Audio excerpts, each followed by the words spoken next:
Party చేర్పించుకొని సభ్యత్వాలు ఇచ్చి, అలాగే party కార్యక్రమాల్లో మరి జెండాలు అతికించడం కానించి పార్టీ కార్యక్రమం ధర్నాలు కానీ గొడవలు కానీ అన్నింటిలో మమ్మల్ని ఉపయోగించుకున్న టైంలో మరి వంగటి రాధా గారిని కూడా చంపేయటం వీళ్ళు, తర్వాత గొడవలు ముమ్మరం అవటం. ఆ టైంలో మరి పార్టీ వాళ్ళు ఫస్ట్ నాకు అప్పటికే 16-17 దాకా వచ్చేసింది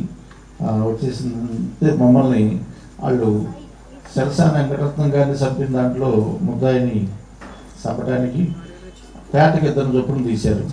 మా పేటలో కూడా నన్ను ఇంకొక అతను తీశారు. అలాగే ఇంచుపేట, అలాగే ప్రజనపేట, ఇలా అక్కడి నుంచి 4-5 పేటల నుంచి 2 చొప్పున 10 మందిని తీశారు. 10 మందిని తీసి మమ్మల్ని కూర్చోబెట్టి మీరు ఫలానా వ్యక్తిని చేయండి, మేము ఉంటుందని చెప్పారు. మేము చూసుకుంటాం, పోలీస్ స్టేషన్లో కానీ కేసు విషయంలో కానీ మీకే ఇబ్బంది రానేమో అని చెప్పారు. మాకు కూడా వీళ్ళంటే భయపడుతున్నారు, మేము కూడా ఏదో ఒకటి చేస్తే మేమన్నా భయపడతారనే ఉద్దేశంతో మేము సరే అన్నాం. అలాగే వాళ్ళు అప్పచెప్పినట్టుగానే మేము 10 రోజులు తిరిగి గాంధీనగర్లో అతను ఒక నైటు ముట్టడించి ఆయన్ని చంపడం జరిగింది. ఏమంటే పార్టీ వాడు మమ్మల్ని తీసుకెళ్ళి ఒక చాట పెట్టి తెల్లారి స్టేషన్లో హాజరుపరిచి మా మీద కేసులు హాలిడేస్ రాపించి, అలాగే మమ్మల్ని కోర్టుకి హ్యాండ్ ఓవర్ చేయించారు.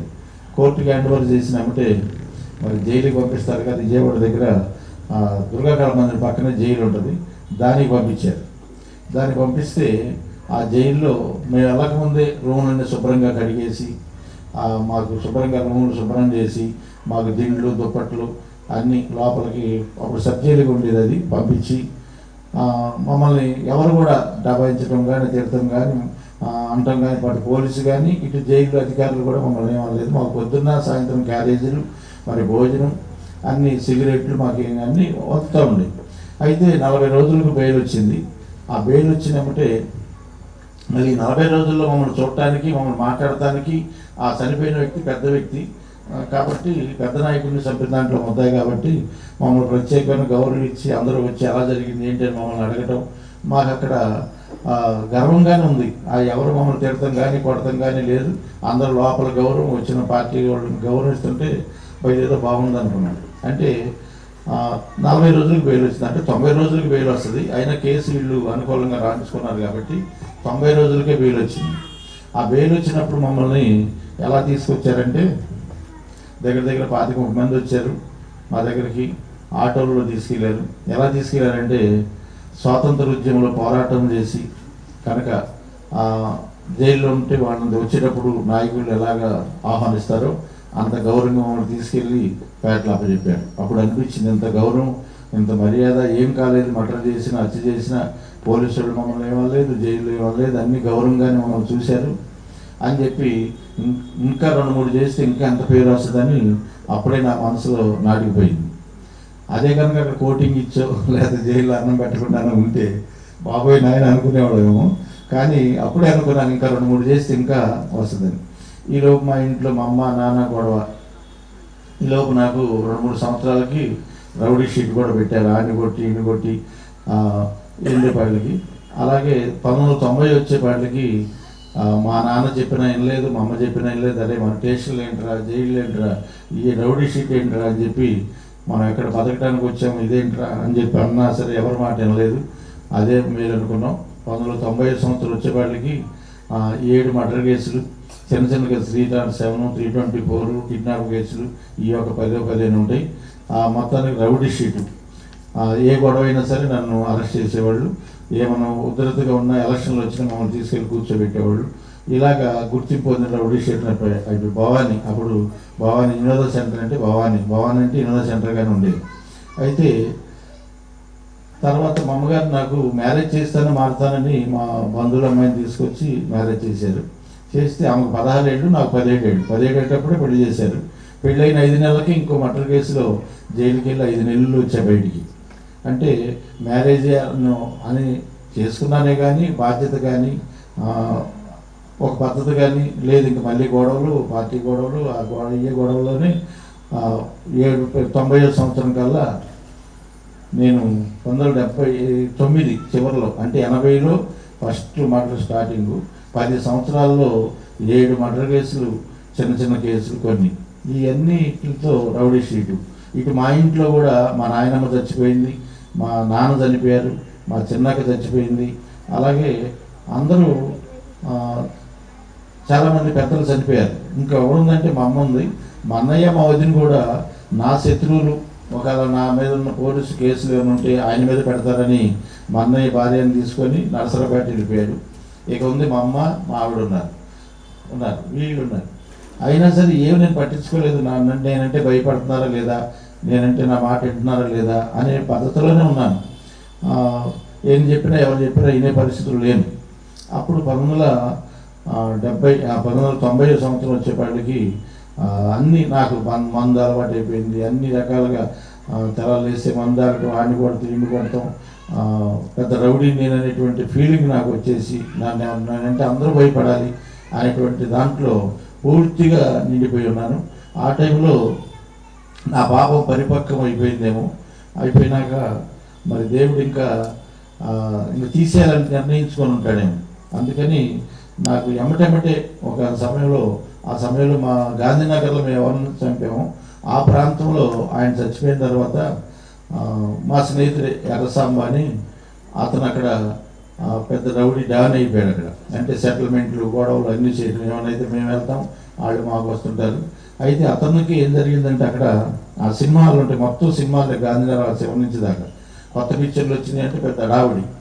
అయితే అక్కడ ఆఫీసు ఇతను ఏ సెటిల్మెంట్లు వచ్చినా, ఏ గొడవలు వచ్చినా, డబ్బుల విషయంలో వచ్చినా ఇతనే సెటిల్ చేస్తుండేవాడు. అతను దగ్గరికి ఒకసారి తన ఫ్రెండ్ భార్యను తీసుకొని, కొత్తగా మ్యారేజ్ అయింది, కొత్త పిక్చర్ వచ్చింది రాజవరాజులో, భార్యను తీసుకొని పిక్చర్కి వచ్చాడు. మ్యాట్నీకి వస్తే టికెట్లు అయిపోయినాయి. ఇతను అడిగాడంట, అనే టికెట్లు అయిపోయినాయి, వెనక్కి తిరిగి వెళ్తాం, టికెట్లు అయిపోయినాయి. అప్పుడు ఆయన బయటకు వచ్చి చూస్తే బుకింగ్లు అయిపోయినాయి. అలా బ్లాక్ వాళ్ళు అమ్ముతున్నారు బయట. ఆయన పిలిచి 2 టికెట్లు ఎవరో డబ్బులు ఇస్తారు, మా టికెట్ రేట్ ఇస్తారు ఏమని చెప్పారంట. సరే అని చెప్పి ఇచ్చాడు, 2 టికెట్లు ఇచ్చాడు. ఇప్పించి అతను ఇంటికి వెళ్ళిపోయాడు. మ్యాట్నీ టైం కదా, భోజనానికి వెళ్ళిపోయాడు. తీరాళ్ళు బయట లోపల గేట్ కాడికి వెళ్తే అవి దొంగ టికెట్లు అన్నారు. అంటే పాత టికెట్లు అమ్మేశారు, అప్పుడు ఆడవాళ్ళు అమ్మేశారు. அதுக்கப்புறம் వాళ్ళ వెనక్కి పంపించేశారు. అది ఏంటో నాకు భార్య దగ్గర పరుగు పోయింది. కొత్తగా మ్యారేజ్ చేసుకొని వచ్చాను నేను, ఇంకా నాకేంటి నా ఫ్రెండ్ ఉన్నాడని చెప్పుకుంటాడు. వెనక్కి వెళ్ళిపోయావు. సాయంత్రం మళ్ళీ వచ్చి ఏంటి బాబు ఎలా చేసావు, ఆ దొంగ టికెట్లు ఇచ్చారు, గేట్ కాడి నుంచి పంపించేశారు, నాకు తల కొట్టేసినట్టు అనిపించింది అని చెప్పాడండి.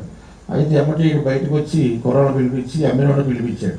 పిలిపించి 4 వీకి ఇంకోసారి కనుక 20 టికెట్లు అమ్మినట్టు కనపడితే నీ చేతులు నరికేస్తాను అని చెప్పి పంపించాడు. పంపిస్తే వీళ్ళందరూ ఒక యూనియన్గా ఏర్పడ్డారు. వీళ్ళంతా రంగాల దగ్గరికి వెళ్తుంటారు.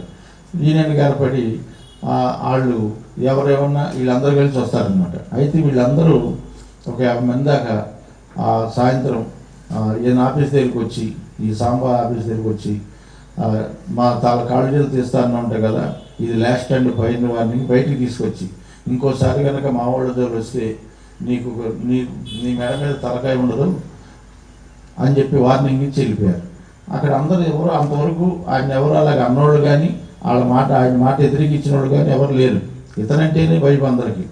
ఇతనికి వార్నింగ్ ఇచ్చే వాటికి ఆయనకి ఏం చేయాలో అర్థం కాక నా దగ్గరికి వచ్చాడు. బాబాయ్ ఇలాగా నా పరపతి పోయింది, నేను తల ఎత్తుకోలేను, అక్కడ ఏదో ఒకటి చేయకపోతే నేను నిలబడలేను అని చెప్పాడు. మేము కూడా అదే పత్తి ఉన్నాం కాబట్టి మనల్ని అంటే ఎందుకు ఊరుకోవటం, ఎవడైతే అన్నాడు ఆడు కాళ్ళు చేసి నరికేద్దాం పదాన్ని బయలుదేరాం. అయితే 15 రోజులు తిరిగాం, దొరకల. అయితే ఇది పార్టీ గొడవ కాదు, పార్టీ పెట్టుకోవడం కాబట్టి సొంత ఓన్ గొడవ కాబట్టి అతనే డబ్బులు ఖర్చు పెడుతున్నాడు, అక్కడక్కడ తెస్తున్నాడు, అయినా దొరకట్లా, మేము తిరుగుతున్నామని. అయితే ఒకరోజు మా కోసం వస్తుంటే అతను ఇంకొక అతను కలిసి వృక్షాలు వస్తుంటే లెనిన్ సెంటర్ దగ్గర వంతెన దగ్గర కాపేసి అతని మీద కత్తులు తీసుకుని పడ్డారు. వాళ్ళే మేము దొరకట్లేదు, ఏం దొరకలేదు, అయినా అతను చంపేద్దామని చెప్పి అక్కడ కాపేసి అక్కడ పడ్డారు. ఇతని దగ్గర ఉన్న వాళ్ళ మీద విసిరేసి పరిగెత్తుకుంటూ వచ్చిన వెనకాల 2 బోట్లు పడ్డాయి. వచ్చాడు, వెళ్ళిపోయి మా దగ్గర నా భాష వచ్చినట్టు మేము లేము. అయితే వెళ్ళిపోయి హాస్పిటల్కి వెళ్ళి కుట్లు వేయించుకొని వెళ్ళాడు. తీరా మాకు తెలిసి వెళ్తే చిన్న కుట్లు కొద్దిగా పడి ఉన్నాయి. అయితే అనుకున్నాం, అయితే ఆయన బతకనివ్వకూడదు, ఇంకా కాలేజీలు తీద్దాం అనుకున్నాం కానీ చంపేద్దాంలో ఏం పర్లేదు, మేము కంగారు పడిపోక బాధపడిపోక అన్నాం అని తిరుగుతుంటాడు. ఇంకా జాగ్రత్తగా ఉంటున్నాడు, దొరకట్లా మాకు. అయితే డబ్బులు లేవు ఇతని దగ్గర. అయితే ఎలాగ డబ్బులు అనుకుంటున్న టైంలో గుంటూరు జిల్లాలో అనమర్లపూడి కొనకలూరు అని రెండు కలిసే ఉంటాయి. ఇవన్నీ ఎందుకు చెప్తానంటే పాపం నుంచి దేవుడు నన్ను ఎలాగ ఒడ్డీకి లాగాడని చెప్పడానికి చెప్తున్నాను, ఇది అర్థం చేసుకోండి. అయితే అక్కడ ఆ ఊళ్ళో కొనకలపూడి అనేలపూడి అని కొలకలూరు రెండు ఊళ్ళు కలిసే ఉంటాయి. దానికి తాతల ముత్తాతల కాడి నుంచి ఒకళ్ళే ప్రెసిడెంట్ కానీ మండల ప్రెసిడెంట్ కానీ వాళ్ళే ఆ ఊరంతా పదవులు కానీ ఏదన్నా వెళ్తున్నారు. వాళ్ళకి అమ్మినా ఇవ్వాలి డబ్బులు, కొన్నా ఇవ్వాలి, వాళ్ళు ఏం చెప్తే అదే వేదం ఆ ఊళ్ళో. ఆ టైంలో వాళ్ళ మూడో తరం వచ్చిందంట. అంటే తాత అయిపోయాడు, తండ్రి అయిపోయాడు, ఇప్పుడు కొడుకు సర్పంచ్గా గెలిచాడు. గెలిచి ఇప్పుడు డబ్బులు పొలం ఇల్లు తీసుకుంటే బాధలేదు. అతను వచ్చిన కాడి నుంచి లేడీస్ని కూడా అంటం బిగించేశాడంట. అదే వాళ్ళ తాతలు మన ఆస్తులు తీసుకున్న ఏమనలేదు, మన ఇల్లు స్థలాలు తీసుకున్న ఏమనలేదు, ఇప్పుడు లేడీస్ జోలు వస్తున్నారు, ఇలా వదిలేస్తే వీళ్ళు ఇంకా మనల్ని బతకనేవారు ఊళ్ళో అని చెప్పి తల ఇంత తీసుకొని డబ్బులు అతన్ని చంపేయడానికి చూశారు. అది ఎవరితో అప్పచెప్దాం అంటే అతను వాళ్ళకి మేము మా గురించి ఎవరో చెప్పారు, మా దగ్గరికి వచ్చారు, ఇలా చేయాలి, మమ్మల్ని ఫస్ట్ నుంచి విడిపిస్తున్నారంటే మాకు కూడా డబ్బులు కావాలి. కాబట్టి ఆ టైంలోనే 1990లోనే ₹1,00,000 1,60,000కి ఒప్పుకొని, సరే చంపుతానికి కిరాయి ఒప్పుకొని ఇతను చంపడానికి కావాలి కాబట్టి ఒప్పుకున్నాం. తీరా అతను వెళ్తే అతను పెద్ద ఫ్యాక్షనిస్ట్. అతను గుంటూరులో బాడీపేట 2వ లైన్లో పెద్ద అరెకరం పొలం, కోటలాగా ఉంటుంది స్థలం, కోటలాగా ఉంటుంది, పెద్ద పెద్ద గేట్లు. ఈయన కోసం కూర్చుని ఒకసారి 30 మందితో 3-4 కార్లతో వేసుకొని వచ్చాడు. ఒకసారి డిఎస్పీ, ఒకసారి సిఏ, ఒకసారి ఎస్ఐ ఇలా వస్తున్నారు. ఇంతకు ఆయన ఎవరంటే ఆరాధిస్తే వాళ్ళ అన్నగారు డిఐజీ ప్రభాకర్ రావు గారు అండి, ఐజీ ప్రభాకర్ రావు గారు, అప్పుడు ఉమ్మడి రాష్ట్రానికి ఆయన ఐజీ ప్రెసిడెంట్ కూడా, వాళ్ళ తమ్ముడైనా మాకు తెలియదు. అది కాక ఆయన జిల్లా కాంగ్రెస్ వైస్ ప్రెసిడెంట్. మరి అంటే అంత మాకు తెలవక మేము ఒప్పుకున్నాము. అంటే ఆయన అంత పెద్ద ముదురు అనమాట. అయితే ఆ ఊరోళ్ళు కొంతమంది ఈయన చంపుతారని మా మీద కేసులు రాకుండా ఉండకూడదని ఈయన పెట్టిన కేసులే వారంట తెప్పించుకొని వారంట మీద ఎల్బీ కోసం గుంటూరు జైలుకి వెళ్ళిపోయారు. కానీ 10 రోజులు అవుతుంది, ఇక్కడ దొరకట్లేదు. ఎప్పుడు చూసినా జనాలు పోలీసు వాళ్ళే ఉంటున్నారు అక్కడ కూర్చుంటే. అయితే వాళ్ళు ఏమంటారు, బాబాయ్ జైల్లో ఉండలేకపోతున్నాం మేము, మీరు చంపితే చంపండి, లేకపోతే మా డబ్బులు మాకు వదిలే, మీరు వదిలేయండి బాబు అంటున్నారు. మాకు అది ప్రెస్టేజ్ సమస్య వచ్చింది. అయినా వదిలేటువంటి ఒప్పుకున్న తర్వాత అని చెప్పి ఒకరోజు తీర్మానించుకున్నాం, మనకు అక్కడ కూడా పని ఆగిపోతుంది, ఇది త్వరగా చేసేయాలని చెప్పి ఒకరోజు పొద్దున్నే ఒక 15 మంది దాకా ఇంటికాడి నుంచి ఆ చివరి నుంచి ఈ చివరి దాకా వస్తే ఇటు నుంచి రావాలి, ఇంటి మూల మీదే ఉంటుంది, వస్తే ఇటు వెళ్ళి ఆ అవతల సందులోకి వెళ్తాడు. అక్కడ ఆదిత్య వాటర్ ఇప్పుడు కూడా ఉంది బాడీపేటలో 2వ లైన్లో. ఆ వాటర్ ఆపరేటర్ ఆయన, స్టార్ వాటర్ అది వెళ్తాడు కదా అని ఇక్కడ నుంచి కూర్చున్నాం ఆ చివరి దాకా. అక్కడిద్దరు కూర్చుంటే 4 వరకు కూర్చున్నారు. పొద్దున్న 6 కాడి నుంచి బయటికి రాలేదు. అందరు కొంతమంది ఇసుగుపుట్టి ఒక 7 వెళ్ళిపోయారు కూడా, మందాగేసి వెళ్ళిపోయారు. 8 మంది ఉన్నాం. అందరు ఇసుగుపుట్టి అందరూ మా దగ్గరికి వచ్చారు. ఈలోపు మేము మాట్లాడుతున్నాం, అతను వెళ్ళిపోతున్నాడు, ఒక 4గురితో వెళ్తున్నాడు, అందరిలో కనపడ్డాడు, వెళ్ళిపోతున్నాడు అన్నారు. సరే వెళ్ళిపోయాడు కదా మళ్ళీ వస్తాడులే అని చెప్పి మళ్ళీ ఎక్కడోళ్ళు అక్కడ కదలొద్దు అని చెప్పి ఎక్కడికి వెళ్తాడు చూడమంటే పక్క సందులో వాటర్లోకి వెళ్ళి కూర్చున్నాడు. సరే వస్తాడని చెప్పి కొని ఉన్నది మనవాళ్ళు విడిచిపెట్టకూడదు, 8 మంది ఉన్నా అని చెప్పి అందరూ ఆయుధాలు జాగ్రత్తగా ఉంచుకోండి అని చెప్పాం. ఈలోపు మళ్ళీ 6ంటికి వచ్చేస్తున్నాడు. ఎప్పుడో నైట్ 11-12ంటికి వస్తాడు అనుకుంటే 6ంటికి వస్తాడు. వెనకాల 15 మందితో వస్తున్నాడు. వెనకాల 15 మంది మధ్యలో నడుచుకుంటే ఏదో మాట్లాడుకుంటూ వస్తున్నాడు. చూస్తే మేము 8 మంది ఉన్నాం కాబట్టి ఇప్పుడు విడిచిపెడితే ఇంకా దొరకడు అని చెప్పి కొంతమంది ఆయన మీద వెళ్తాం, కొంతమంది చుట్టుపక్కల వాళ్ళని మీరు ఎప్పుడు ఎగరబడండి అని చెప్పాం. అయితే అలా పట్టుకొని మరి దొరికిన పొడిచి 2 చనిపోయారు, ఒకళ్ళు బ్రతికారు. విజయవాడ వచ్చేసాం. వాళ్ళు పేపర్లు దారుణ వచ్చాయని ధరలు వేశారు. అయితే ఇతను కూడా తిరుగుతుంటే ఇతను దొరకట్లేదు. ఇతను ఏం చేశాడు, అయ్యప్ప మాల వేశాడు. ఎందుకు వేసాడు అయ్యప్ప మాల అంటే, అయ్యప్ప మాల వేసాడంటే ఆలోచించాం. కానీ వాళ్ళ పక్కన మాత్రమే ఒకటి చెప్పాడు, అనే అయ్యప్ప మాల వేసింది అతను భక్తితో వెళ్ళి రావటానికి కాదు, మీరేమనరని, తర్వాత మీరు సైలెంట్ అయిపోయిన తర్వాత అప్పుడు సాంబాన్ని చంపాలని ప్లాన్ అని అన్నారు. అయితే విడిచిపెట్టకూడదని స్థానంకి వెళ్తాడని గుడికాడ ఈ గుడి చేసాం, ఎక్కడా దొరకలేదు. అయితే 3 కుర్రాళ్ళని పైలట్లు పెట్టాం గాంధీనగర్లో. ఎక్కడ 3 సైకిల్ వేసుకుని తిరుగుతుంటారు అన్నమాట. ఎక్కడ దొరికినా మాకు చెప్పడానికి. మేము శాంతి ప్రశాంతి ఎదురుగా సాయంత్రం బార్లో కూర్చునేవాళ్ళం. అక్కడికి కరెక్ట్గా 9 ఆ ప్రాంతంలో ఒకడు వచ్చాడు, వెంకటరావు సైకిల్ వేసుకున్నా, త్వరగా రండి అన్న, ఉన్నారు అక్కడ శైలేజ్ థియేటర్ దగ్గర ఉన్నాడు, 5-6 ఉన్నారు వెనకాల, ఈయన అయ్యప్ప మాల వేసుకొని ఉన్నాడు అన్నారు. గబగబా వెళ్ళేపాళ్ళకి కూర్చొని ఉన్నారు 5గురితో. అతను మీద ఎగపడ్డాం. ఇతను సాంబా మంచి కసి మీద ఉన్నాడు, అతను పొడిచాడు, 2 కోట్లు కూడా పొడిచాడు, పరుగు తీశాడని గబగబా 2 కోట్లు పొడిస్తే అల్లుడు గారు సినిమా ఆడుతుంది శైలేజర్ కొత్తది. పడకుండా పరిగెత్తాడు. అప్పుడే సినిమాలు కూడా గేట్ దూకాడు, అంటే శైలేజ్ గేట్ కాబట్టి థియేటర్ కూడా ఇడిచిపెట్టారు. ఆర్న మోగింది, అందరూ జనాల్లో ఉన్నాడు. వెళ్ళి మేము పట్టుకొని జనాల్లోనే పొడిచేపాళ్ళకి ఆ సినిమాకి జిల్లా జడ్జి గారు ఫ్యామిలీతో సినిమాకి వచ్చాడు. మేము పొడుస్తుంటే బీటోళ్ళు కూడా పారిపోయారు, కానిస్టేబుల్ కూడా సైకిల్ వదిలేసి పారిపోయారు, మేము చూసాం అది. అయితే ఆయన పొడిచి మేము వెళ్ళిపోయాం. ఇది కసికొన్నాడు కాబట్టి ఇష్టం వచ్చాడు పొడిచేపాళ్ళకి 63 కోట్లు అంట. తెల్లారి పేపర్లో చూసాం. ఆ జడ్జి గారు వచ్చి దీన్ని పేపర్ కలర్ ఫోటోలో తీపిచ్చి మళ్ళీ బీటోళ్ళని పిలిపించి స్పాట్లో మా పేర్లన్నీ రాపిచ్చాడు. అక్కడ వాళ్ళు అనిచేయాలి అందరూ చెప్పారు కదా సాంబారు గొడవని రాపిచ్చారు. మేము గొడ్లవెల్లి అక్కడ ఉన్నాం. అయితే ఇక్కడ నా భార్య అని, అలాగే మా పక్కన ఉన్నాడు తల్లిగారిని తీసుకెళ్ళి 5 టౌన్లో కూర్చోబెట్టారు. ఇది మాకు తెలిసి ఏమంటే అప్పుడు నెహ్రూ గారు మినిస్టర్ చేస్తున్నాడు, ఆయన దగ్గరికి వెళ్ళాం, కారు వేసుకొని చెప్తే నేను పంపిస్తాను కావాలని, మీరు ఎలా వెళ్ళిపోండి, నేను పిలిపిస్తాను అన్నాడు. ఆయన ఏఎస్పీ ఫోన్ చేస్తే సీఏకి ఫోన్ చేస్తే సీఏ దొరకట్లేదంట. అందుకని సాయంత్రం వరకు ఇడిచిపెట్టలే. ఏమంటే నేనే ఫోన్ చేశాను సీఏ గారికి, నేను వస్తానండి, మా ఆడవాళ్ళు పంపించండి, నాన్న తీసుకురావటం ఏంటి అంటే, మీరు రండి నేను పంపిస్తామన్నాడు. సరే వస్తున్నామని చెప్పి కొత్త దగ్గరికి వస్తున్నామంటే వాళ్ళు వచ్చి అక్కడ ఉన్నారు జీబులో. వెళ్ళి సరెండర్ అయిపోయాం, ఇద్దరం అయ్యాం. ఈలోపు వాళ్ళని కూడా పంపించేశారు బయట నుంచి. 2-3 రోజులు ఉంచుకున్నారు, కేసు రాసుకున్నారు, నూజివీడు జైలుకి పంపించారు. ఇప్పటికి ఎన్ని అయినాయి, అక్కడ ఒక 2, ఇక్కడ 1, 3 మటర్లు అయినాయి. అంటే అది వరకు 7-10 మటర్ల కేసులు, చిన్న కేసులు. ఈలోపు మా సర్కిల్ మొత్తం భయం ఏంటంటే పుకార్లు, వాళ్ళు అక్కడ చేశారు, ఇక్కడ చంపారు, అక్కడ చంపారని పుకార్లు. అందుకని భయం వేసి నూజివీడు సబ్ జైలుకి ఎవరు మా దగ్గరికి రావట్లే. కానీ ఒక అతను మాత్రం శ్రీనివాసరావు అని కార్పొరేషన్లో చేస్తాడు.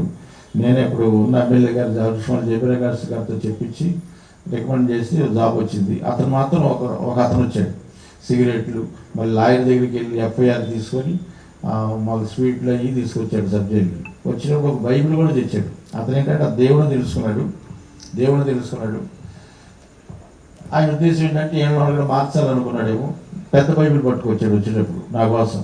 వచ్చి ఎన్ని ఇచ్చి చెప్పి బైబిల్ ఇచ్చాడు, కొన్ని డబ్బులు ఇచ్చాడు, వెళ్ళిపోయాడు. ఆ బైబిల్ తీసుకొచ్చి రూమ్లో ఒక్కరోడు చిన్న బైబిల్ చదువుతుంటే అతనికి ఇచ్చేసాను. ఇక్కడ సబ్ జైల్లో 4 రోజులు ఉన్నాం. 4 రోజుల తర్వాత విజయవాడ జైలుకి మార్చారు. విజయవాడ జైలుకి మార్చిన తర్వాత ఇక మా ఇష్టం, అంటే సొంత ఇల్లు లాంటిది అనమాట విజయవాడ జైలు. అప్పుడు అంటే వంతెన అవతలేమో మా ఇల్లు, వంతెన అవతల జైలు, దుర్గాకళమాన్ దగ్గర జైలు, అటే పక్కనేమో ఆ ఇల్లు, మా ఇల్లు అన్నీ ఉంటాయి.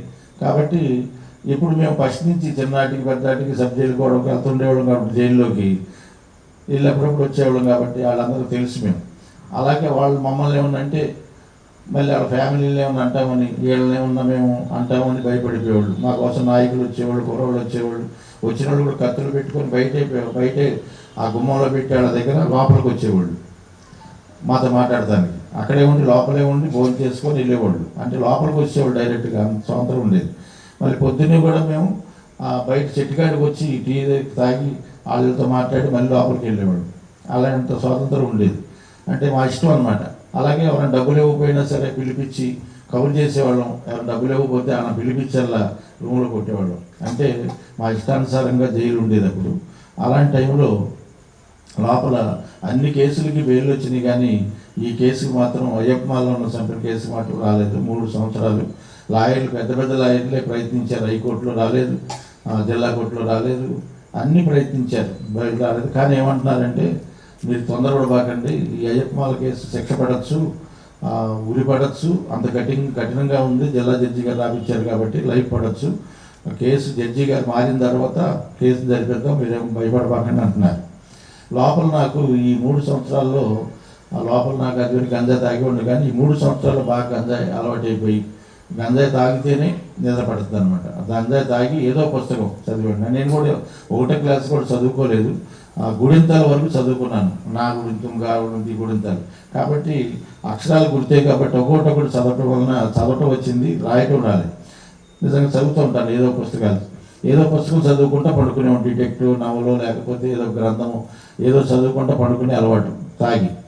అలాగా ఉన్న టైంలో ఒకరోజు చదవటానికి ఏమీ లేదు.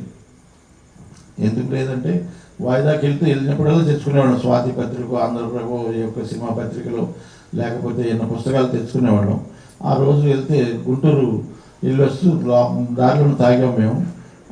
గొడవ అయింది. ఆ గొడవ టెన్షన్లో వచ్చేసాం. నైట్ 12:30 గంట అవుతుంది. ఏం చదవటానికి ఏం లేవు.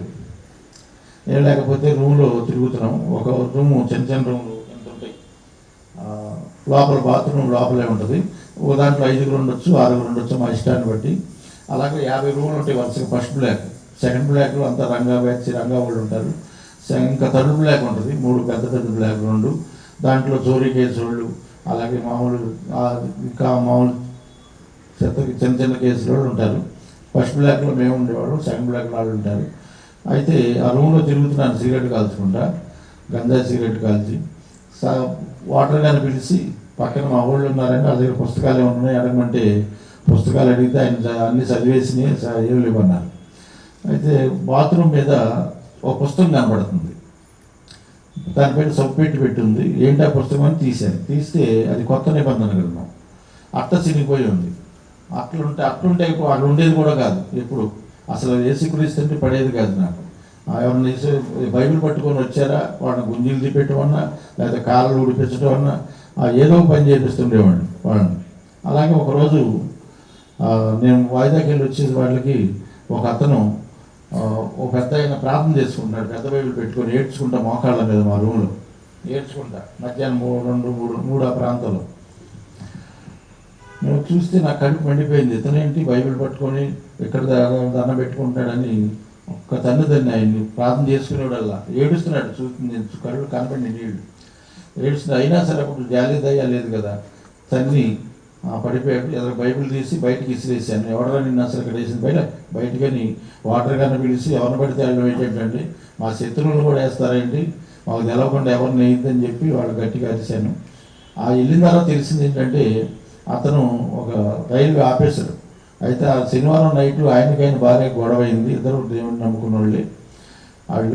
అయితే గొడవ అయితే ఆమె ఏం చేసింది, ఆ ఉద్రేకంలో కృష్ణాలు పోసుకొని అంటించేసుకుంది. బాగా కాలిపోయింది. హాస్పిటల్కి తీసుకెళ్తే 90% కాలింది, బతకదన్నారంట. వాళ్ళ అమ్మాయి తల్లిదండ్రులు వచ్చి 2 పిల్లలు ఉన్నారు, మరి నువ్వు ఇలా నేనే పోసుకున్నానంటే పిల్లలు అన్యాయం అయిపోతారు కాబట్టి ఆయనే పోసాడు, అగ్గిపొళ్ళు గీసాడని చెప్పమని చెప్తే ఆమె చెప్పేసింది. పిల్లల కన్నా భవిష్యత్తు ఉంటుంది, ఉద్యోగం కానీ ఆయనకు వచ్చే డబ్బులు కానీ అని చెప్పారు. నమ్మేసి చెప్పేవాళ్ళకి ఎమ్మటి అరెస్ట్ చేసి ఆదివారం అరెస్ట్ చేసి సోమవారం విజయవాడ జైలుకి తీసుకొచ్చారు. ఆ జైల్లో కొద్దిగా ఆఫీసర్ కాబట్టి మా రూమ్లో వేశారు ఫస్ట్ బ్లాక్లో, లేకపోతే వెనకాల వేసేవాళ్ళు వచ్చిన వాళ్ళందరినీ. అందుకని ఉన్నాడు. అది నాకు తెలియదు. అది తర్వాత చెప్పారు ఆయన స్టోరీ ఏంటో. ఇక అతను అప్పుడు అనుకున్నా ఆయన అలా ఉండేది బైబిల్ అన్నా ఎవరినన్నా. ఇప్పుడు ఈ బైబిల్ చూసేపాటికి ఇక్కడ ఉంది ఏంటి అసలు అని చెప్పి ఇసిరేద్దామని గేటు దాకా వచ్చాను, బయటకి ఇసిరేద్దామని. మళ్ళీ అనిపించింది. ఏమనిపించిందంటే దీంట్లో ఏమన్నా తప్పు దొరికిద్దేమో చదువుదామని ఆలోచన వచ్చింది. ఇది తప్పు అయినా ఒప్పు అయినా నాకు అనవసరం అనుకో, కానీ నేను జైలుకి ఇంకా వస్తాననగా 2 నెలల్లో ఒక అద్భుతం జరిగింది మా ఇంట్లో. యేసుక్రీస్తు అంటే పడనటువంటి మా ఇల్లు ఫస్ట్ నుంచి. అది నేను కూడా ఆ పేటలో ప్రతి సంవత్సరం అక్కడ డబ్బులు అప్పట్లోనే 10 లక్షలు 15 లక్షల దాకా సందర్భాలు చేసి అమ్మవారి సంబరాలు తీసేవాడిని. వినాయక విగ్రహం కూడా పెద్దది పెట్టేవాళ్ళం. ఈ చివరి దాకా షాపుల్లో వసూలు చేసేవాళ్ళం, అంత బాధ్యత చేసేవాళ్ళం. అసలు మా ఇంట్లో కూడా ఎప్పుడూ జరుగుతూ ఉండే పూజలు. అయితే ఒకరోజు సాయంత్రం పూట నేను బయటికి సినిమాల దగ్గరికి వెళ్తుంటే, వినోద సినిమాలు సెంటర్ మా ఎదురుగా సెంటర్ ఉంటే అందులో అక్కడ కూర్చునేవాళ్ళం. ఇప్పుడు మేము అక్కడికి వెళ్తుంటే సాయంత్రం పూట మా అమ్మ బాబాని టీలు కూడా పాలు కూడా లేవు కొద్దిగా ఇప్పిరా అని చెప్పాను. క్యాంటీన్లో టీ చెప్పరా అని. సరే రామా అన్న క్యాన్ తీసుకొని వచ్చింది. అక్కడికి వెళ్ళిన తర్వాత ఆ క్యాంటీన్లో పక్కనే ఉంటుంది, ఇప్పుడు కూడా ఉందా ఇప్పుడు సోనయోజన పెట్టారు, దాని పక్కనే టీ వాటర్లు. అక్కడ చెప్పా టీ పోయిరా అని చెప్పాను. ఎదురుగా కిల్లి కొట్టుంది, ఇప్పుడు కూడా కిల్లి కొట్టు అలాగే ఉంది. అక్కడికి వెళ్ళి సిగరెట్ అంటించుకుంటున్నాను తాడుతో. ఈలోపు గాయత్రి పిక్చర్ రిలీజ్ పిక్చర్ వచ్చింది, కొత్త పిక్చరు. దాంట్లో కొత్త వాళ్ళు చాలామంది సినిమాకి వచ్చిన వాళ్ళు ఉన్నారు సాయంత్రం పూట. ఆ సినిమాలో మా శత్రువులు కూడా యాంటీ వాళ్ళు అక్కడిద్దరు ఉన్నారనుకుంటా, నేను ఆమె గుర్తుపట్టలేదు. కాల్చిన అంతలో నా మీద ఎగబడ్డారు, కత్తులు బరిసెలు తీసుకొని నా మీద నిమ్మడు తిట్టుకుంటూ వస్తున్నాయి. వాళ్ళకి మా అమ్మ చూసింది అది. ఈలోపు అక్కడ గోల్ స్పాట్ చేసాలని అవన్నీ వాళ్ళ మీద వేసి ఆ కత్తి తీసి బెదిరించి వెనకాల కాళ్ళు ఉంటే కాళ్ళు దొరికేశాను. మా అమ్మ అక్కడ సోత పడిపోయింది, అమ్మో నా కొడుకుని చంపేశారు బాబోయే, నా దగ్గర కత్తులు బరిసెలు చూసి అమ్మ సోత పడిపోయింది. నేను అక్కడ కాళ్ళలో దూకి ఈత కొట్టుకుంటూ అటు తిరిగి ఆ టైపు నుంచి వచ్చేప్పుడు మా అమ్మను మోసుకొచ్చారు. అప్పటి నుంచి మా అమ్మకి బయలు వేసిపోయింది, అంటే నా కొడుకుని చంపేస్తారు అని. మా పెద్దోడు చూస్తే లేడు, భర్త చూస్తే లేడు, ఎలాగా ఈ సంగతి అని చెప్పి బాధ వచ్చేసి ఆమె చాలా దుఃఖంలో ఉండి ఒకరోజు సాయంత్రం ఆమె ఎక్కడికి వెళ్తే మేము పుట్టామో ఆ దేవుడిని ఆమె ప్రార్థన చేసుకుంటుందంట. అయ్యా నేను మగతోడు లేకుండా ఉన్నాను, పెద్ద కొడుకు చూస్తేనే వేరే ఊరు వెళ్ళిపోయాడు, ఈయన చూస్తే చంపడానికి తిరుగుతున్నారు, నేను ఎలాగ రక్షించుకోవాలి, ఎలా కాపాడుకోవాలి, నువ్వే ఇచ్చావు కాబట్టి నువ్వే కాపాడాలి ఆయన, నాకు తెలుసో తెలియకో తప్పులు చేస్తాడని చెప్పి దండం పెట్టుకొని పడుకుందంట. పడుకుంటే అర్ధరాత్రి పూట ఇల్లంతా బాగా చీకటి లాగా ఉండి ఒక నల్లని ఆకారం శక్తిలాగా ఉండి ఇంటి కప్పుగా అనుకుందంట, పెద్ద భారీ ఎత్తున కనపడుతుంది. ఆ కళ్ళు ఏమో చింతనిప్పుల్లాగా ఎర్రగా కనపడుతున్నాయంట. దాన్ని చూసి ఆకారాన్ని గట్టిగా కళ్ళు మూసుకుందంట. కళ్ళు మూసుకొని తెల్లారి వరకు లేకలేదు, తెల్లవారు 3:30-4 లెగుస్తుంది. అప్పుడు లెగిసి అక్కడికి వెళ్ళి మా అమ్మ ఇండియన్ మెడిసిన్ హౌస్ అని సీతారాంపూర్లో జంక్షన్, అక్కడ సిగ్నల్ దగ్గర సందులో ఉంటుంది మందులది, ఆయుర్వేద మాత్రలు తయారు చేస్తారు. దాంట్లో కొంతమంది స్త్రీలు కూడా ఉంటారు. ఉంటే దాంట్లో చేసి వాళ్ళకి చెప్పిందంటే ఇలాగ రాత్రి దండం పెడితే ఇలాగ వచ్చిందంటే, కాదు ఒక ఆయన ఉన్నాడు యేసుక్రీస్తు అని, ఆయనకి దండం పెట్టమ్మా, ఆయన పాపుల కొరకు వచ్చాడు, నీ కొడుకు కూడా రౌడీగా తిరుగుతున్నాడు కదా, అనేక హత్య కేసులు ఉన్నాడు, మరి అతను దండం పెడితే నీకేమైనా ప్రయోజనం ఉండొచ్చు అని చెప్పిందంట.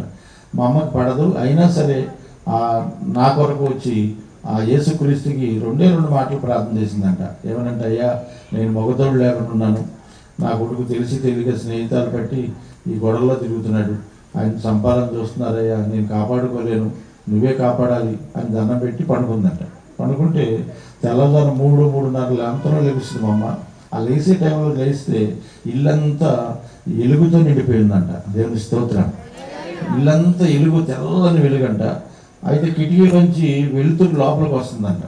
సూర్యకిరణాలు ఎలా వస్తాయో అలా వస్తున్నాయంట. దాంట్లో యేసుక్రీస్తు లోపలికి వచ్చి, అమ్మ నీకు నీ పిల్లలకి నా రక్షణ సదాకాలం తోడుంటుంది అన్నాడంట. దేవుని స్తోత్రం. ఈ చేతిలో గాయం కనపడుతుందంట. క్యాలెండర్లో ఎలాగ ఉంటాడో అలాగే యేసుక్రీస్తు అచ్చం అలాగే ఉన్నాడు. ఏమో కూడా యేసుక్రీస్తు అంటే పడదు, అయినా సరే క్యాలెండర్లో ఎలా ఉన్నాడు అసలు పిలవలేదు. మన దేవుడు అనుకోలేదు, ఎవరో దేవుడు అనుకున్నాం, ఏదో దేశాల దేవుడు అనుకున్నాం. ఏనొచ్చి అమ్మ నీకు నీ పిల్లలకి నా రక్షణ సదాకాలం తోడుంటుంది అన్నాడు ఏంటని ఆమె ఆశ్చర్యపోయిందంట. ఒకసారి ఆ తెల్లారి వెళ్ళి అక్కడ వాళ్ళకి చెప్పిందంట. చెప్తే వాళ్ళు అన్నారంటమ్మా, ఆయన వాగ్దానం చేశాడంటే నమ్మదగిన దేవుడు, నీకు నీ పిల్లలకి ఏం కాదు, నువ్వు ఆయన నమ్ముకోమన్నారంట.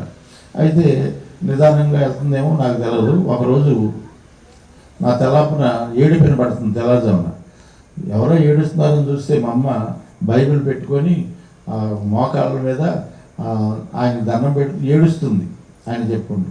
నేను చూస్తే ఏమో గబిక్కని లేచి బైబిల్ తీసుకుని అరిశాను. అరిసేపళ్ళకి ఉలికి పడిందామా, ఇది తీసి బయటికి వేసిన సమా, నీకేంటి వాళ్ళు ఏమైనా డబ్బులు ఇస్తున్నారా నీకు, అమెరికా వాళ్ళు, నువ్వు కూడా దిగిపోయావు ఏంటి, మారిపోయావు, ఇంకోసారి మటుకు ఈ బైబిల్ కానీ ఇలా చూశానంటే మటుకు ఊరుకోనని గట్టిగా సీరియస్గా ఇచ్చారు వార్నింగ్. ఇచ్చేవాళ్ళకి నేను జైలు బయట ఉన్నసేపు నాకు ఎప్పుడు కనపడలేదు. ఆమె ప్రార్థన చేస్తున్నట్టుగా నేను బైబిల్ మాత్రం విసిరేసాను బయట, మళ్ళీ తెచ్చుకుంటుంది. గట్టిగా మాట్లాడాను కాబట్టి నా గురించి ఎప్పుడు నాకు తెలిసి ఇప్పుడు ప్రార్థన జరగలేదు.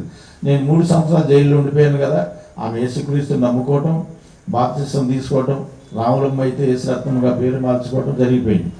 ఇప్పుడు వచ్చి నాకు డేర్గా చెప్తుంది అనమాట. వచ్చినప్పుడల్లా ఇంట్లోకి వచ్చినప్పుడు, అయ్యా యేసుక్రీస్తుని నమ్ముకోయ్యా, ఆయన చాలా నిజదేవుడయ్యా, ఆయన పాపుల కొరకు వచ్చాడంటయ్యా, నీ పాపాలను ఒప్పుకుంటే ఆయన విడిపిస్తాడయ్యా అని వచ్చినప్పుడల్లా చెబుతుంది. చెబుతుంటే అమ్మా నువ్వు గట్టిగా అరిసేవాడిని, చెప్పాగా అని అరిసేవాడిని. అయినా సరే చెప్తా ఉండేది. అది చెప్పినా సరే కొన్ని రోజులు మా అధికారులు చెప్పారు చేయలేదుకి మమ్మల్ని పంపివ్వకండి అని. అయినా సరే ఒక వారం రోజులు పంపించలేదు. మళ్ళీ బతిలాడుకొని వచ్చింది. ఆ వస్తే ఒక పూట వస్తుందా, పొద్దున్నే కాఫీ టీ పట్టుకొస్తుంది. పొద్దున్న 6-6:30 కల్లా మా భావానికి ఇవ్వాలి అని వచ్చినప్పుడు మళ్ళీ చెబుతూ ఉంటుంది. మళ్ళీ మధ్యాహ్నం మళ్ళీ క్యారేజ్ పట్టుకొస్తుంది. మళ్ళీ సాయంత్రం ఏదో పట్టుకొని వస్తుంది. 3 సార్లు చెప్తూ ఉంటుంది. ఇక ఆమెను ఎందుకు వదిలేశానంటే ఒక్కతే ఉంటుంది, అన్నయ్య లేడు, నాన్న చనిపోయాడు, నా భార్య ఏవే ఉండేది, కొద్దిగా పెద్ద ఆవిడ, గట్టిగా అరిస్తే మళ్ళీ బాధపడేద్దని చెప్పి ఆయన ఎక్కువ అరిసేవాడిని కాదు, ఎక్కువ కూర్చునేవాడిని కాదు. వచ్చినప్పుడు అయ్యా ఆయన రక్తం నిన్ను కడిగేస్తుందయ్యా అన్నప్పుడు అన్నామా, నేను అనేక రక్తం నా చేతి కట్టింది, ఆ రక్తమే నన్ను చేయలేదు కానీ ఆయన రక్తం వస్తుందా ఏంటి, ఉరుకోమ్మని అరిసేవాడిని. అయ్యా నీ పాపాలు ఒప్పుకోయంటే సార్లే ఒప్పుకోవటం, నువ్వు చెప్పాక నాకనేవాడిని. ఆయనకి ఈయన కూడా పంపించేవాడిని. వస్తే ఆమె తెచ్చిందే తీసుకొని ఎప్పుడే పంపించేసేవాడిని. ఇలా జరుగుతుంది. అయితే ఈ పుస్తకం దొరికిన తర్వాత బైబిల్ అందుకని చదవాలనిపించింది. అంటే ఏమో చెప్పడానికి నాకు తెలుసులేమా, నేను చదివాను బైబిల్ అని చెప్పడానికి చదువుదాం అనుకున్నాను. అనుకొని ఏం చేశానంటే మళ్ళీ గంధాయి సిగరెట్ వెలిగించి ఒక చేతితో సిగరెట్ కాలుస్తూ ఒక చేతి పండుకొని కాలు మీద కాలేసుకొని ఈ చేతితో బైబిల్ పట్టుకొని ఆ లైట్ వెనకాల మేము చదవటానికి పుస్తకాలు ఏర్పాటు చేసుకున్నాం పైన చదువుతున్నాను. అంటే గంధాయి అంటే అది రకరకాలుగా పనిచేస్తుంటుంది, ఒక్కొక్కడికి ఒక రకంగా పనిచేస్తుంటుంది గంజాయి. అంటే ఎందుకని నాకు ఎలా తెలుసు అంటే మా రూమ్లో ఎవరైనా కొత్త వాళ్ళు వేస్తే వాళ్ళకు కూడా తాపిచ్చేవాడిని. తాగపోతే మటుకు తెల్లారు కూర్చోవాలను, లేకపోతే గుంజీలు తీపిస్తాననేవాడిని. బయలుదేసి తాగేవాడు. ఆ తాగినోడు ఏం చేశాడు, ఒకడు తాపిస్తే ఆడు ఏం చేసాడు, తాగంగానే గట్టి కేకలు వేసేవాడు, ఏమంటే గోడ పడిపోతున్నాండి, చచ్చిపోతున్నానండి, త్వరగా రక్షించండి అని ఏడిసేవాడు ఒకడేమో తాగినోడు నా భార్య ఏమైపోయింది, నా తల్లి ఏమైపోయింది అని ఏడుతూ ఉండేవాడు. ఒకడు ఏం చేసేవాడు అంటే తాపిస్తే వాడు ఏం తిట్టినా ఏమన్నా నవ్వుతానే ఉండేవాడు, తిట్టినా సరే నవ్వుతూ ఉండేవాడు. అంటే రకరకాల పనిచేస్తుంది. నా మైండ్కి ఏం పనిచేస్తుంది అంటే ఏదైనా పుస్తకం పట్టుకుంటే ఆ పుస్తకం పూర్తిగా చదివే వరకు అర్థవంతంగా చదివేవాడిని. అలాగే క్యారమ్స్ ఆడినా సరే బీటింగ్లోనే సెంచరీ కొట్టేసేవాడిని. అలాగే చెస్ ఆడినా 5-6 ఎత్తుల్లో చెక్కు పెట్టేసేవాడిని. అంటే మైండ్ అంతా దాని మీద ఉండేది. బీటింగ్లో వైట్ వెళ్ళిపోయినాయి, దాని వెనకాల వైట్ ఉండాలి, రెడ్ వెళ్ళాలి, ఎలాగ బీటింగ్ ఎలా చేయాలి, స్ట్రైకర్ దేన్ని కొడితే ఏది మళ్ళీ ఇటు వస్తుంది అనే ఆలోచనలో బీటింగ్ సెంచరీ కొట్టేసేవాడిని. అలా మైండ్ పనిచేసేది. కాబట్టి అందుకని ఈ చదివి అది తాగి చదువుతుంటే మత్తయి సువార్త వరకు ఉంది. అది చదువుతుంటే మొదట మత్తయి సువార్త కాడి నుంచి ఉంది. మొదట చూస్తే అంత వంశవాళ్ళు ఉన్నాయి. అంటే అబ్రాహాము ఇస్సాకును కనెను, ఇస్సాకు యాకోబును కనెను, ఇవన్నీ ఉంటే నాకు అర్థం కాల. అలాగే ఏముంటుందని నా ఉద్దేశం ఏంటంటే యేసుక్రీస్తు ఎలా పుట్టాడు అనేది అంటారు కదా, తండ్రి లేకుండా పుట్టాడని. అలాంటివి ఏమైనా దొరుకుతాయేమో, మా అమ్మ కూడా అనొచ్చులే చెప్పచ్చులే అని చెప్పి కిందకు వచ్చి అలా చదువుకుంటూ వస్తే 18వ వచనంలో ఏముంటుందంటే యేసుక్రీస్తు జన్మ విధానం ఎట్లా అని కానీ ఉంటుంది. ఇక్కడి నుంచి చదవాలనుకుని అక్కడి నుంచి చదివితే 18వ వచనం కాడి నుంచి 21వ వచనం వచ్చేపాటికి ఏముంటుందంటే ఆమె యొక్క కుమారుని కనెను, ఆయనకు యేసు అని పేరు పెట్టెను, ఆయనే తన ప్రజలను వారి పాపముల నుండి విడిపించునని ఉంటుంది అక్కడ. ఆమె యొక్క కుమారుని కనెను, ఆయనకు యేసు అని పేరు పెట్టెను, తన ప్రజలను వారి పాపముల నుండి ఆయనే విడిపించునని ఉంటుంది. మా అమ్మ వచ్చినప్పుడు కూడా ఏం చెప్తుందంటే అయ్యా నీ పాపాల కొరకు ఆయన చనిపోయాడయ్యా, ఆయన కనుక నువ్వు ఒప్పుకుంటే నీ పాపాలన్నీ కడిగేస్తాడయ్యా అంటుండేది. ఆ మాట ఇక్కడ కూడా తన ప్రజలను వారి పాపముల నుండి ఆయన రక్షించునని ఉంటుంది. నేను కొన్ని గ్రంథాలు చదివాను. దాంట్లో జైల్లో ఉన్నప్పుడు లైబ్రరీ తాళం తీసుకొని రోజుకు ఒకటి పెద్ద పెద్ద చదివేవాడిని. అన్ని గ్రంథాలు, అన్ని దేవుళ్ళు చదివాను, బైబిల్ తప్ప. బైబిల్ ఇప్పుడు దేవుడు చదివిస్తున్నాడు అనమాట. అన్నీ చదివేశాను, అన్ని గ్రంథాలు చదివాను. తెలంగాణ పోరాటం, కమ్యూనిజం, మార్కిజం, అన్నీ సాయుధ పోరాటం, అలాగే నవళ్ళు, రాజులు పరిపాలించినవన్నీ, అవి కూడా అన్నీ 3 సంవత్సరాల్లో పూర్తి చేసే లైబ్రరీని. కానీ దాంట్లో ఏమున్నాయి అంటే దుష్ట శిక్ష రక్షణ అని ఉన్నాయి. అంటే మంచి చేసిన వాళ్ళని రక్షించడానికి దేవుళ్ళు వచ్చింది, చెడు చేసిన వాళ్ళని శిక్షించడానికి. ఆల్రెడీ నేను తెలుసో తెలియకో నాకు పాపం అని తెలిసే వాళ్ళకి చాలా తప్పులు చేశాను. ఏ తప్పులు? సరి చేసుకోలేని తప్పులు. మరి అచ్చలంటే వాళ్ళు బ్రతికించరు. ఇది చేసాం అంటే నేను మా ఇంట్లో కూడా చెప్పేవాడినమ్మా, నా మీద ఆశ పెట్టుకోబాకండి, నన్ను చంపేనన్నా చంపేస్తారు, లేకపోతే నాకు ఉరైనా పడిద్ది, జైలైనా పడిద్ది అనుకునేవాళ్ళం. మేము కూడా అదే నిర్ణయించుకున్నాం. మేము అంతమందిని చంపేటప్పుడు వాళ్ళు మా కోసం తిరిగేవాళ్ళు. అనేక చోట్ల ప్రయత్నాలు, జైలు కాడ ప్రయత్నం చేసేవాళ్ళు, బయటకు వచ్చినప్పుడు కోర్టుల కాడికి వెళ్తే దొరుకుతాను ప్రయత్నించేవాళ్ళు. మేము వాళ్ళ గురించి తిరిగేవాళ్ళు, మా గురించి వాళ్ళు తిరిగేవాళ్ళు. అయితే రంగా గారు అయితే నన్ను జైల్లో నేను నరికించకపోతే పేరు మార్చుకుంటాను అన్నాడు. నేను నరికించకపోతే పేరు మార్చుకుంటాను అన్నాడు లోపల గొడవైనప్పుడు. అయితే చాలా ప్రయత్నం జరిగినప్పుడు నేను అనుకున్నా నన్ను చూసి భయపడి రాలేదను, లేకపోతే వేరే వాళ్ళు ఆ నాయనకాల నా చూసి భయపడ్డారేమో అనుకున్నాను. కానీ నన్ను చూసి భయపడ్డారనుకున్నాను. అయితే దేవుడు కేవలం ఆయన సేవ చేయడం నన్ను బతికించాడని నమ్ముకున్నాక ఆయన అప్పుడు నాకు తెలిసిందనమాట. ఇలాగా చదువుతున్నప్పుడు అందరూ నేను నిర్ణయించుకునేవాడిని. అంటే మమ్మల్ని కత్తులు ఎప్పుడు ఉండేవి. మా ఉద్దేశం ఏంటి? చంపుతారు గ్యారంటీగా, చంపేటప్పుడు మనం కూడా ఒక ఇద్దరు ముగ్గురిని తీసుకెళ్ళాలి అనేటువంటి ఉద్దేశంతో ఉండేవాడు. చంపుతారు గ్యారంటీగా, చంపేస్తారు, కానీ చచ్చిపోయేటప్పుడు మనం కూడా ఒకళ్ళిద్దరినో మనం కూడా పొడి చేయాలనుకునేవాడు. అయితే అదే మమ్మల్ని ఇప్పుడు నన్ను బతకనివ్వరమ్మా, చంపేస్తారు అని చెప్పేవాడిని. అయితే ఈ బైబిల్ చదివిన తర్వాత ఆమెకు కుమారుని కనెను, ఆయనకు యేసు అని పేరు పెట్టును, తన ప్రజలను వారి పాపం నుండి రక్షించును అని ఉంది. మా లాయర్లు కూడా ఏం చెప్తున్నారు? శిక్ష పడిద్ది, ఆయన తొందరపడబాకండి, మేము బయటకు తీసుకొస్తాం, జడ్జి గారు మారిపోయిన తర్వాత కేసు జరిపిద్దాం, ఒకవేళ శిక్ష పడినా హైకోర్టులో మేము కొట్టేపి తీసుకొస్తాం అంటున్నారు. కానీ ఇక్కడ కొట్టేపిస్తాం అంటలా. అంటే మాకు ఆల్రెడీ మైండ్లో ఫిక్స్ అయిపోయింది, లైఫ్ కానీ ఉరి కానీ పడిద్ది దీంట్లో ఈ కేసులో. అయితే ఒకవేళ లైఫ్ ఉరి పడితే ఏం చేద్దాం అనే ప్లాన్ మాది. ఎస్కాట్ని పొడి చేసి పారిపోదాం, ఎక్కడికి రాష్ట్రానికి వెళ్ళిపోదాం అనేటువంటి ఆలోచనలు జరుగుతున్నాయి. అలాంటప్పుడు ఈ మాట నాకు ఎలా వినపడిందంటే, ఆమె కుమారుని కనెను, ఆయనకి యేసు అని పేరు పెట్టెను, ఆయన తన ప్రజలను వారి పాపం నుండి విడిపించను. అంటే ఆయన అమ్మ చెప్పినట్టుగా నా పాపములన్నింటిని విడిపిస్తాడా అని చెప్పి ఇంకేం ఉండదని చదువుకుంటూ వెళితే మత్తయి సువార్త 5వ అధ్యాయంలో కొండ మీద ప్రసంగం ఉంటుంది. హృదయ శుద్ధి గలవారు ధన్యులని, ఆత్మవిశ్వాసం దిగులైన వారు ధన్యులని, ఇవన్నీ చదవాలని చదువుకుంటూ 11వ అధ్యాయం వెళ్ళాను. మత్తయి సువార్త 28వ వచనంలో ఏముంటుందంటే, ప్రయాసపడి భారం మోసుకుంటున్న సమస్త జనులారా నా వద్దకు రండి, నేను మీకు విశ్రాంతిని కలుగజేస్తానని ఉంది. దేవుని స్తోత్రం. అప్పుడు దాకా ఏమనుకున్నానంటే, కొన్ని కులాలకు దేవుడు, కొన్ని దేశాలకు దేవుడు, ఆయన మనకు కాదు దేవుడు అనేటువంటి ఉద్దేశంతో ఉండేవాడు, ఆలోచనతో మన దేవుడు కాదు అన్నట్టు ఉండేవాడు. కానీ ఇక్కడ ఏమంటున్నాడు? ప్రయాసపడి భారం మోసుకుంటున్న సమస్త జనులారా అంటున్నాడు. అంటే ఆ సమస్త జనుల్లో నేను కూడా ఉన్నానా? మా అమ్మ అయ్యా నీ కొరకు కూడా చనిపోయాడయ్యా అంటుంది. అంటే నా కొరకు కూడా నిజంగా చనిపోయాడా? అంటే భారం మోసుకుని సమస్త అంటే అప్పుడు నాకు ఎన్ని 10 మర్డర్ కేసులు, చిన్న కేసులు ఒక 15 ఉంటాయి. చిన్న కేసులు 307, 324 రైటింగ్ కేసులు, ఈ కిడ్నాప్ కేసులు ఉంటాయి చిన్నవి. ఇటు చూస్తే ఆ తాగుడు, గంజాయి, ఆ మందు అలవాటు, ఇటు చూస్తే రౌడీ షీటు, ఇటు చూస్తే శత్రువులు, ఇటు చూస్తే మా ఆడోళ్ళు వచ్చి అయ్యా 10 సంవత్సరాలు అయిపోయింది, ఇంతవరకు మనకు పిల్లలు లేరు, నన్ను కొట్టుపోతురాలు అంటున్నారని మా ఆడోళ్ళు. మా అమ్మ వచ్చేమో అయ్యా నాకు చూస్తే పెద్దాన్ని అయిపోతున్నానయ్యా, ఈ కేసు నుంచి ఎప్పుడు బయటపడతావు, ఎప్పుడు నిన్ను విడిపిస్తారు అని చెప్పి ఆమె వచ్చే ఏడుపు. ఈ రకరకాల భారాలు, దాని మీద గంజాయి తాగటం, లోపల మందు తాగటం, రోజు గొడవలే, జైలు ఆయన్ని కొడతాం ఈయన్ని కొడతాము, గొడవలే, ఇంత మైండ్ పిచ్చెక్కిపోయినట్టుంది. అలాంటప్పుడు ఈ మాట నాకు ఏమనిపిస్తుందంటే, అంటే ప్రయాసపడి భారం మోసుకున్న సమస్త జనులారా నా వద్దకు రండి, నేను మీకు విశ్రాంతిని కలుగజేస్తాను అంటున్నాడు. అంటే సమస్త జనులా నేను కూడా ఉన్నానా? నా భారం అంటే ఈ కేసులన్నీ కొట్టేసి, ఈ రౌడీ షీట్ తీసేసి, ఈ శత్రువులు లేకుండా భార్య బిడ్డలతో చక్కగా నేను గౌరవంగా జీవించగలనా అనేటువంటి ఆలోచన కలిగి ఇంకా ఏముంటుందని చదువుకుంటూ వెళితే 20వ అధ్యాయం 28వ వచనంలో ఏముంటుందంటే, అనేకుల కొరకు క్రయదానముగా నా ప్రాణం పెట్టించున్నానని ఉంటుంది. దేవుని స్తోత్రం.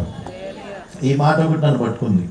అనేకుల కొరకు క్రయదానం. అమ్మ చదివి చెప్తుంది, అయ్యా నీ కొరకు ఆయన చనిపోయాడయ్యా, నీ కొరకు ఆయన మరణించాడయ్యా, రక్తం కార్చాడంట, పాస్టర్ గారు చెప్పారయ్యా అనేది. అంటే నిజమా? నా కొరకు చనిపోయాడా, నా పాపాల కొరకు? అంటే నాకు విడుదల ఉంటుందా, నాకు మంచి జీవితం ఉంటుందా అని చెప్పి ఆలోచనతో అనేకులకు క్రయదానం 20వ అధ్యాయం 28వ వచనం ఉంటుంది ఈ మాట. అనేకుల కొరకు మత్తయి సువార్త క్రయదానముగా నా ప్రాణం పెట్టించున్నానని ఉంటుంది. మళ్ళీ ఇంకా చదువు ఎదురుకి వెళ్తే 28వ అధ్యాయంలో 8:18-19 ఏముంటుందంటే, నాకు పరలోకమందును భూలోకమందును పాతాళమందును నాకు సర్వాధికారము ఇవ్వబడినది ఉంటుంది దాంట్లో. అంటే సర్వాధికారం అంటే నా కొత్త జీవితాన్ని ఇవ్వగలడా, నేను మంచి జీవితం జీవించగలనా, భార్యతో బిడ్డలతో నేను చక్కగా జీవించగలనా అని నాకు ఆలోచన వచ్చింది. అంటే ఈయన చేయగలడా, ఈయనకు అంత శక్తి ఉందా, అయితే నేనేం చేయాలి అని. ఎందుకంటే నాకు ఎందుకు ఆలోచన వచ్చింది, అప్పటి వరకు ఆలోచన లేదు నాకు. ఎందుకు ఆలోచన వచ్చిందంటే, జైల్లో నాతో ఎక్కువ గొడవలు ఉంటాయి, గొడవ పడుతుంటాను అందరితో కూడా. రోజుకో 2-3 నాకు అడిగినా పడుతుండేవాడిని. అయితే అక్కడ వాటర్లు ఏం చేస్తారంటే, నన్ను మంచి చేసుకోవటానికి, ఎందుకంటే లాకప్ వేయాలంటే అందరూ వెళ్తేనే లాకప్ వేయాలి. ఏ ఒక్కడ బయట తిరిగినా సరే లాకప్ వేయడానికి లేదు, వాళ్ళతో వెళ్ళిపోవటానికి. అయితే నేను మొదట వెళ్ళటానికి, నన్ను లోపలికి వెళ్ళటానికి ముందు మంచి చేసుకునేవాళ్ళు. ఇదిగో నా పిల్లలు చదువుతున్నారు, 10th చదువుతున్నారు, ఇంటర్ చదువుతున్నారు, ఇదిగో మా ఫ్యామిలీని రోజున షాపింగ్కి తీసుకెళ్దాం అనుకుంటున్నాను అని చెప్పి నాకు ముందుగానే మంచి చేసుకునేవాడు నాతో. ఎందుకంటే 6ంటికి స్టార్ట్ చేస్తారు, 6:30 కల్లా లాకప్ అయిపోద్ది, ఆ తాళాలు ఇచ్చి వెళ్ళిపోవాలి. అయితే నేను వెళ్ళేవాడిని కాదు, నేను సిగరెట్ కాల్చుకుంటూ తిరుగుతుండేవాడు. ఎందుకంటే రౌడీ షీటర్ని, రౌడీ షీటర్ని, 10 మర్డర్ కేసులు ముద్దాయని ఆళ్ళినట్టు నేను కూడా అయితే నాకేం పరువు ఉంటుంది, ఇల్లు ఉంటుంది అని చెప్పి అందరిని వేసేసిన సరే నేను తిరుగుతూ ఉండేవాడిని. నిదానంగా వెళ్ళేవాడిని, ఎవరైనా రమ్మంటే వెళ్ళేవాడిని కాదు. ఆళ్ళక చొక్కా పట్టుకుని ఈడ్చుకెళ్ళి వేసే అంత లేదు, మళ్ళీ ఎందుకు పెద్ద గొడవలు అయిపోతాయని ఆలోచించేవాళ్ళు. అయితే అలా చెప్తుంటే నాకు ఆలోచన వచ్చేది. నాకు మ్యారేజ్ అయింది, ఇప్పటికి చాలా సంవత్సరాలు అయింది, నాకు పిల్లలు లేరు. నిజంగా నాకు చదువు 10th అంటే తెలియదు, నాకు ఇంటర్ అంటే తెలియదు, సెకండ్ ఇంటర్ అంటే తెలియదు, డిగ్రీ అంటే నాకు తెలియదు. మరి వీళ్ళేమో డిగ్రీలు చెబుతున్నారు, 10th క్లాస్ చెబుతున్నారు అని చెప్పి నాకు ఆలోచన వచ్చింది. మా ఆడవాళ్ళ పిల్లలు లేరని బాధపడుతుంది, మా అమ్మ అలా బాధపడుతుంది, నాకు అంటే మళ్ళీ జీవితం ఉంటుందా అనే ఆలోచనలు నాకు వస్తున్నాయి. ఈ బైబిల్ చదివిన తర్వాత అవి కనపడుతున్నాయి నాకు. దీంట్లో ప్రయాసపడి భారం మోసుకుంటున్న సమస్త జనులారా నా వద్దకు రండి అని 28వ వచనంలో ఏముంటుందంటే, అనేకుల కొరకు క్రైదముగా నా ప్రాణం పెట్టించున్నానని. ఇక్కడ ఏంటి, నాకు పరలోకమందును భూలోకమందును సర్వాధికారం ఇవ్వబడినదని చెప్పింది. అంటే ఈయనకు అధికారం ఉందా, నన్ను విడిపించగలడా అనేటువంటి ఆలోచన. అంటే ఆ వాక్యం ద్వారా నన్ను దేవుడు బలపరుస్తున్నాడు. అయితే అది మూసేసి మత్తయి సువార్త 28వ వచనం వరకే ఉంటుంది, అధ్యాయం వరకు. దాన్ని మడిచి ఇక్కడ రేపు కూడా ఏం చదవాలి, ఏమున్నాయి చదవాలి అని మార్కు సువార్త మడిచి పొద్దున్న చదువుదామని చెప్పి అప్పటికి ఎంత అయింది తెల్లదో 4:30 అయింది. మత్తయి సువార్త 28 అధ్యాయాలు చదివేటప్పుడు మడిచి పండుకున్నాను. మళ్ళీ తెల్లారి 6ంటికల్లా ఆ చివరి నుంచి 50 గదులు ఉంటాయి ఫస్ట్ బ్లాక్, ఆ చివరి నుంచి గేట్లు కర్రలతో కొట్టుకున్నాను, లేకండి అని. రాత్రి డ్యూటీ చేసినటువంటి వాటర్ గారు, మళ్ళీ ఉదయం డ్యూటీ ఎక్కేటువంటి వాటర్ గారు, ఇద్దరు వస్తారనమాట. అంటే ఈ రాత్రి చేసిన ఆయన, ఇదిగో నాకు 200 మందిని అప్పచెప్పారు, ఇదిగో నీకు ఆ 200 మందిని అప్పచెప్తానంటే ఆ బీట్ బుక్లో రాసేస్తే అప్పుడు ఆయన వెళ్ళిపోవచ్చు. అయితే ఆ చివరిని తీసుకుంటూ వస్తున్నారు. నేను కూడా లేచి గబికలు లేచి వెళ్ళి లైన్లో కూర్చున్నాను. నలుగురు కూర్చోబెట్టి లెక్క పెడతారనమాట. లెక్క పెట్టి వరుసగా లెక్క పెట్టి 600 మంది ఇచ్చారు అని సంతకం పెట్టి వెళ్తాడు. నేను ఎప్పుడు లేసేవాడిని కాదు, జైలుకి వెళ్ళిన కానీ కూడా ఫస్ట్ నుంచి కూడా లేసేవాడిని కాదు, ఇప్పుడు కూడా లేసేవాడు. ఆమె లేపితే నన్ను అమర బూతులు తిట్టేవాడిని. కాబట్టి పొద్దున్నే ఈటుతో తిట్లు తింటే ఎందుకు కానీ లెక్క పెట్టుకొని వెళ్ళిపోయేవాడు. ఆ రోజు నాకు మైండ్లో పడిపోయింది, 4:30కి పడుకున్నా. ఆ రోజు నిద్రపోయినంత నిద్ర ఆ 3 సంవత్సరాలు ఎప్పుడు కూడా జైల్లో పడుకోలేదు. ఈ బైబిల్ చదివినాక ఆ ప్రశాంతత, మనసు ప్రశాంతగా ఆ చక్కని నిద్ర, మళ్ళీ మేలుకు వచ్చేసింది కూడా. ఆ మేలుకు రాదు నాకు అసలు, ఆయన మేలుకు వచ్చేసింది. గబికలు లేచి నేను కూడా లైన్లో కూర్చున్నాను. ఆయన నాకంటే వాటర్లకు ఆశ్చర్యం వేసే వాటర్ గారు అన్నాడు, భవానీ ఏమన్నా సునామీ కానీ తుఫాన్లు కానీ ఉన్నాయేంటి, పొద్దున్నే లేచిపోయావు అన్నాడు. లేదు లేండి మేలుకు వచ్చింది లేండి అన్నాను. లెక్క వేసుకొని వెళ్ళిపోయారు. ఎమ్మటే మళ్ళీ టీ వస్తుంది, రాగానే లాకప్ తరంగానే టీ తెస్తారు. ఆ టీ తాగేసి మళ్ళీ గంధా సిగరెట్ వెలిగించుకొని మళ్ళీ బైబిల్ చదివాను. ఒక 20 రోజుల్లో ప్రకటన వరకు చదివేశాను. ఇంకా నేనేం పెట్టుకోలేదు. బైబిల్ చదవటం ఎవరన్నా ఉన్నా కూడా, మా స్నేహితులు వచ్చినా సరే వాళ్ళతో కూర్చొని మాట్లాడదాం, బైబిల్ చదవాలి, ఇంకేముంటుంది, నేనేం చేయాలి, ఆయన నాకేం చేస్తారు మన జీవితం ఇవ్వడానికి అనేది మార్కు సువార్త కాడి నుంచి 28వ అధ్యాయం చదివేశాను. అలాగే 28వ అధ్యాయంలో చదివినాక ఆ బైబిల్ మొత్తంలో మాటలన్నీ నన్ను పట్టుకున్నాయి. ఏం పట్టుకున్నాయంటే, ప్రకటన గ్రంథం 3వ అధ్యాయం 20లో ఏముంటుందంటే, ఇదిగో ద్వారం వద్ద నిలుచుండి తట్టుచున్నాను, ఎవడైనా నా స్వరమిని తలుపు తీసినలా అతనితో నేను అతను కలిసి భోజనం చేయమని ఉంటుంది. అంటే యేసుక్రీస్తు నా హృదయంలోకి వస్తాడా అంటే నా హృదయం ఎలాగుంది అంటే, మార్కు సువార్త 7:21 ఉంటుంది, 21 ఏముంటుందంటే హృదయంలో చుట్ట దురాలోచనలు, జారత్వములు, దొంగతనము, అహంకారం, అహంభావం, దుర్మార్గత, కుటిలైన మాటలు, అసూయ, దేశం, పగ, ప్రతీకారాలు ఇవన్నీ ఉంటాయని ఆ మార్కు సువార్త 21లో ఉంటుంది, 7 అధ్యాయంలో. అంటే ఇవన్నీ హృదయంలో ఇన్ని ఉన్నాయని నాకు తెలియదు, ఇన్ని ఉన్నాయా అని నా హృదయంలో నాకు తెలియదు. ఆ చదివిన తర్వాత తెలిసింది నాకు ఇన్ని ఉంటాయని. అయితే అది చదువుకుంటూ మళ్ళీ ఇంకో దాన్ని ఎదురుకొస్తే ప్రకటన దాటి ఆ 2 కొరింథీ పత్రిక 5వ అధ్యాయం 21 వచ్చిన వచ్చేపాటికి దాంట్లో ఏముంటుందంటే 17 వచ్చినలో ఏముంటుందంటే, కాగా ఎవడైనా యేసుక్రీస్తునందునడలా వాడు నూతన సృష్టి, పాతవి గతించిన ఇవిగో కొత్తవైన ఉంటుంది. అంటే దేవుడు నూతన పరుస్తాడా, నన్ను కొత్త జీవితాన్ని ఇస్తాడా? అలాగే వాటర్లాగా నేను కూడా నీట్గా చక్కగా మంచి బట్టలు వేసుకొని చక్కగా రౌడీ షీట్ కాకుండా, ఈ తాగుడు లేకుండా నాకు భార్య బిడ్డలతో కుటుంబాలను చక్కగా నడుపుకోగలనా అని చెప్పి ఆలోచన వచ్చి ఇంకా ఎదురుకొస్తే మత్తయి సువార్త 9వ అధ్యాయం 12-13లో ఏముంటుందంటే, నేను పాపుల కొరకు వచ్చాను కానీ నీతిమంతుల కొరకు నేను రాలేదని ఉంటుంది. అంటే దేవుడు నా కొరకు వచ్చాడా, అంటే నన్ను నిజంగా అడుగుతాడా అని చెప్పి మళ్ళీ ఎదురుకు చదువుకుంటూ వెళ్ళాను. ఆ చదువుకుంటూ వెళ్తే అనేక మాటలు, బైబిల్లో ఉన్నటువంటి మాటలన్నీ నన్ను బాగా ఆకర్షించినాయి. అదే చదువుతున్నాను. మళ్ళీ అది అయిపోయిన తర్వాత కొంతమంది అన్నారు కొత్త నిబంధన, పాత నిబంధన చదవమన్నారు. పాత నిబంధన కూడా చదువుతుంటే దేవుడు ఆశ్చర్యకార్యాలు, అద్భుతాలు కనబడుతుంది. అమ్మేమంటుందంటే, అయ్యా దేవుడు మాట్లాడతాడు నీతో, నువ్వు ప్రార్థన చేసుకో, అయ్యా మోకాళ్ళ మీద ఉంటున్నట్టుంది. కానీ నాకు అర్థం కావట్లా. అదివరకు ఇప్పుడన్నా వారం కొంతమంది వస్తున్నారు. ఇప్పుడు మాకు కూడా జైలు పరిచర్య ఉంది, వారం వెళ్తాం. అప్పుడు వచ్చేవాళ్ళు కాదు. అప్పుడు ఎప్పుడు వచ్చేవాళ్ళు అంటే గుడ్ ఫ్రైడేకో, ఈస్టర్కో, క్రిస్మస్కో సేవకులు వచ్చి వాకింగ్ చెప్పేవాళ్ళు. ఇప్పుడులాగా వారం వచ్చేవాళ్ళు కాదు. అయితే అప్పుడు చెప్పేవాళ్ళు లేక నేను బాధపడుతుంటే నాకు ఈ స్నేహితులతో మానేశాను, వాళ్ళతో ఎక్కువ మాట్లాడతాం ఈ మానేశాను. ఎంతవరకు ఈ బైబిల్లో ఈ మాటలే గుర్తొస్తున్నాయి. నన్ను నిజంగా మార్చగలరా, నిజంగా నేను మళ్ళీ బాగుపడగలనా, ఈ కేసు నుంచి అన్నింటిని బయటపడగలనా, కొత్త జీవితం వస్తుందా అనే ఆలోచన కలుగుతుంది. అప్పుడు దాంట్లో నా పరిస్థితిని గమనించి అక్కడ ఎటు వాటర్ గారు ప్రభాకర్ ఏమన్నాడంటే, భవానీ శంకరు నువ్వు వాక్యం చెప్పే వినాలంటే 7-5 నిమిషాలకి విశ్వాన్యుడు ప్రేమధార వేద పాఠశాల అని వస్తుంది. ఒక దాంట్లో ప్రేమధార అని చెప్తారు, దాంట్లో ఆరోగ్యమూర్తి గారు చెప్తారు, వేద పాఠశాల అంటే దాంట్లో దేవశరణ గారు అని చెప్తారు.